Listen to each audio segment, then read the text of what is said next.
ప్రకాశం జిల్లా ఒంగోలులో తెలుగు యువత అధ్యక్షుడు శ్రీనివాసులు ఆధ్వర్యంలో ఆంధ్రప్రదేశ్ ముఖ్యమంత్రి నారా చంద్రబాబు నాయుడు మరియు ఒంగోలు శాసనసభ్యులు దామచర్ల జనార్దన్ చిత్రపటానికి పాలాభిషేకం చేశారు.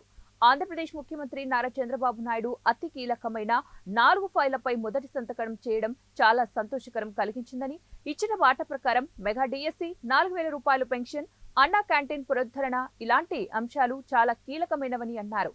శాసనసభ్యులు జనార్దన్ పట్టణాన్ని అభివృద్ధి పథంలో నడిపిస్తారని ఆకాంక్షిస్తూ ఈ కార్యక్రమాన్ని చేపట్టామని, అందులో భాగంగా అందరికీ కూడా స్వీట్లు పంపిణీ చేసినట్లు ముత్తన శ్రీనివాసరావు తెలిపారు. కార్యక్రమంలో ముత్తన నాగరాజు, కస్తూరి, ప్రకాష్, శేఖర్, తెలుగు యువత కార్యదర్శి దయానంద్, టీడీపీ నాయకులు సుభాని తదితరులు పాల్గొన్నారు.